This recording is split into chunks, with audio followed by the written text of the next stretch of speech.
The fear of criticism is at the root of the cause of why we do not follow through on our plans. It is the cause of destruction, and it is why we do not carry out the plans that we have when they come into our mind. The fear of criticism. We're continuing the reading of Napoleon Hill's Think and Grow Rich. We're on chapter 9, Persistence. We left off last reading with Napoleon Hill describing to us how he made this book, how Andrew Carnegie, the richest man in the world at the time, encouraged him, offered him, invited him to write about the success principles of the most successful people in the entire world for 20 years without any compensation. And Napoleon Hill was telling us that, oh my gosh, fear totally came up in him. This book would not have been written if he did not follow the advice that Andrew Carnegie gave him and that he learned and is teaching us in this book. He said, when Andrew Carnegie suggested that I devote 20 years to the organization of a philosophy of individual achievement, my first impulsive thought was fear of what people might say. Even Napoleon Hill, he's speaking from experience. This is not just theory. The greats, of course, there's a lot of people that speak just of theory and not of actual experience, but you get to the truth of that pretty quick. You might lose some money first, but you get to the truth. But follow your intuition, which is another thing he teaches us in here as well. What I teach as well, what Bob Proctor teaches about listening to that inner voice, that still small voice, the sixth sense, if you will, our intuition, our gut. But we got to tune in. We got to close out all the five senses and tune into this intuition. So Napoleon Hill goes on to say, he had all of these fears. What are people going to say? This guy just is using you. He wants you to write. He's the richest guy in the world. Of course, he doesn't want to do the work. He just wants you to write on the philosophies of the rich for 20 years without any compensation. But the compensation always comes when you make the decision. He said, as quick as a flash, my mind began to create excuses. All of them were about wanting to avoid the fear of criticism. Something inside of me said, you can't do it. The job is too big and it requires too much time. What will your relatives think of you? What will your friends and family think of you if you go after this big dream, this big goal? No one has ever organized this. What makes you think you can do it, Napoleon? You're not a writer. If this was something important, somebody smarter would have already done it by now. Come on. These and many other questions flashed into my mind and demanded attention. It seemed as if the whole world had suddenly turned its attention to me with the purpose of ridiculing me into giving up all of my desires to carry out this dream. Can you relate? I certainly can. I had the fine opportunity then and there to kill off, make a decision, cut off and kill any ambition that gained control of me. Later in life, after having analyzed thousands of people, I discovered that most ideas are stillborn and need the breath of life injected into them through definite plans of immediate action. Let that soak in. I discovered that most ideas are stillborn and need the breath of life injected into them through definite plans of immediate action. Ideas are like slippery fish. They're popping up 24/7 all day long. Today, I want you to notice how many ideas you have. Big or small, it doesn't matter. We don't judge them. But taking action on them. If you have an idea to call your mom, call your friend, text your friend that you haven't talked to in a long time. Happy holidays. I hope you have a good new year. But it remains stillborn, DOA. It does not go anywhere. I'll do it later. Then you never do it. Then something happens or your friend reaches out. You're like, oh, darn it, I was going to text them. We must follow through with immediate action. Once you have the thought, do it. But we think we have more time. We procrastinate. Even so subtle on little things like send that text, check in, send that meme, reconnect, get up and get a glass of water. These little ideas, we're not just talking about big ideas to go after goals. It starts with the small stuff. Following through on those little nudges you get. It's so important. So most ideas are stillborn and need the breath of life injected into them through definite plans of immediate action.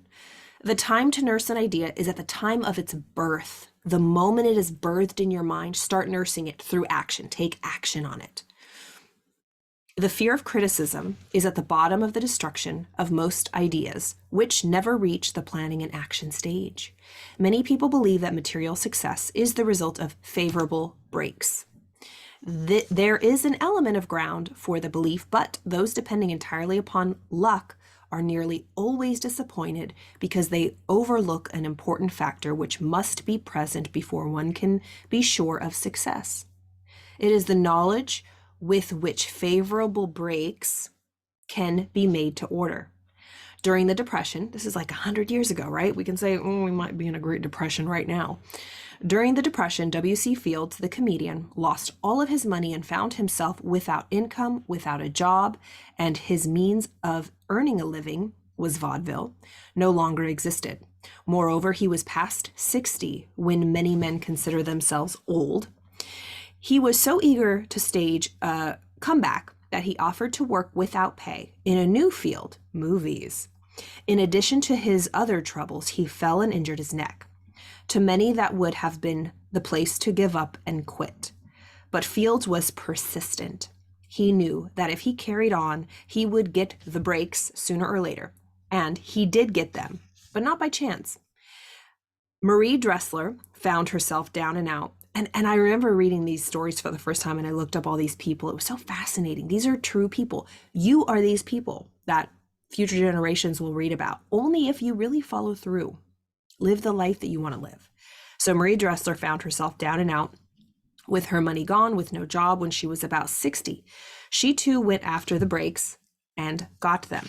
Her persistence brought an astounding triumph late in life, long beyond the age when most men and women are done with ambition to achieve. Eddie Cantor lost his money in the 1929 stock crash, but he still had his persistence and his courage. With these, plus two prominent eyes, he exploited himself back into an income of $10,000 a week. This was back in 1929 after the stock crash. Hell, $10,000 a week, I think all of us would appreciate that. Many of us don't even make $10,000 a month, let alone $10,000 a week. This was 100 years ago. Verily, if one has persistence, one can get along very well without many other qualities. The only break anyone can afford to rely upon is a self-made break. These come through the application of persistence. The starting point is definiteness of purpose. Remember, I think Wallace D. Waddell said it in The Science of Getting Rich. If you don't have your purpose yet, it's okay. Pick anything. Do your best at whatever you're doing right now, in this moment. If you don't have a job, be your best at the job search. Be your best interviewer. Be the best person at doing research for potential future employers. Be the best at making your breakfast. Be the best at making your bed this morning. Be the best at whatever you're doing, and that will lead further and further. So don't make excuses, oh, I don't know my purpose yet. Whatever you desire, whatever you want in life, make that your purpose. That's an easy way to find your purpose. All right. The only break anyone can afford to rely upon is a self-made break. These come through application of persistence. The starting point is definiteness of purpose. Examine the first 100 people you meet. Ask them what they want most in life, and 98 of them will not be able to tell you. If you press them for an answer, some will say security, many will say money, and a few will say happiness. Others will say fame and power, and still others will say social recognition, ease in living, ability to sing, dance, or write. But none of them will be able to define them in terms or give the slightest indication of a plan by which they hope to attain these vaguely expressed wishes. Riches do not respond to wishes. Riches do not respond to wishes. And before I finish this is really important. If you're a dreamer, if you are somebody who has really big goals and dreams, a lot of times from experience, when anybody questions, okay, well, what's your plan? What's your plan, Carla? I'll get defensive, like, it doesn't matter, I don't need a plan, I'm gonna do it. We think we are the exception to the rule. We think we don't need a plan. Everybody else needs plans, but not me, because I'm special. Someone's going to really see the specialness in me. I feel it. I know I was meant for something greater. I'm different.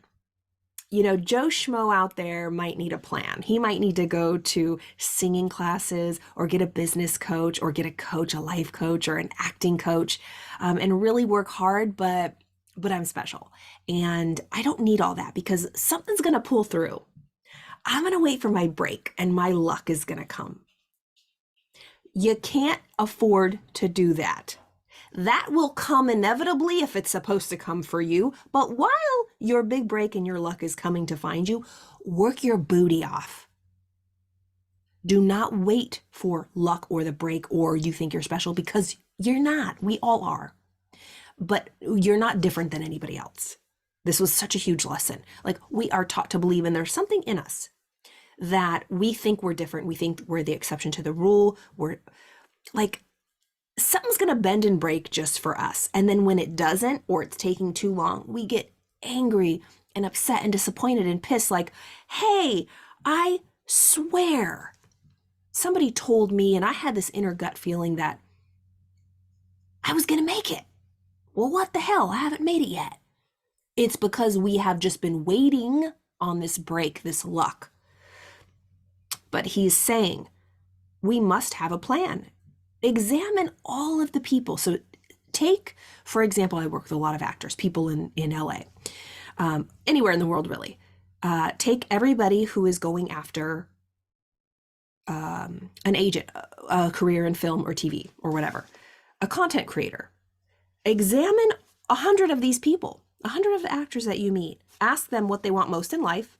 98 of them will not be able to tell you specifically, well, I just want to be famous. Well, I just want to work on a TV show. What they really want in life. If you ask them, they'll say, I just want a steady income. I just want to be a paid actor. I just want money. I want recognition. I want to know that my talent is validated or people see what I really see in myself. It'll be vague. Ask them if they have a plan. And they most likely won't. It'll be vague. That's why Bob was so big on writing down your goal on a goal card. I have one right here. This is another one. This is the back of it. It says the dream, the surging dynamic thing invisible to all the world, except to the person who holds it, is responsible for every great advance of humankind. Earl Nightingale said that. So this is just an example of one of the goal cards I have. It's empty right now, but it says my goal by 20 blank blank. You write, I am so happy and grateful now that, and you write in present tense. So I would write, for example, by July 1st, 2023, I am so happy and grateful now that I have blank, blank, blank, blank, blank. Have it be specific, whether it be a monetary goal, a weight loss goal, but a specific thing and how you're going to go about doing it. What service are you going to provide to earn that money? What kind of lifestyle are you going to live to be in that physical shape? Nothing comes from nothing, or something doesn't come from nothing. We have to give to get.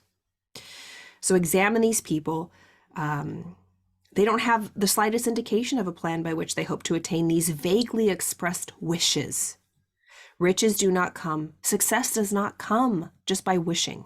It responds only to definite plans backed by definite desires through constant persistence. And then this goes on to talk about how to develop persistence. Let's see how much we have here. This will probably take a few more, probably the rest of maybe a couple more days, the rest of the week. We'll finish this chapter on persistence. I hope you're enjoying this.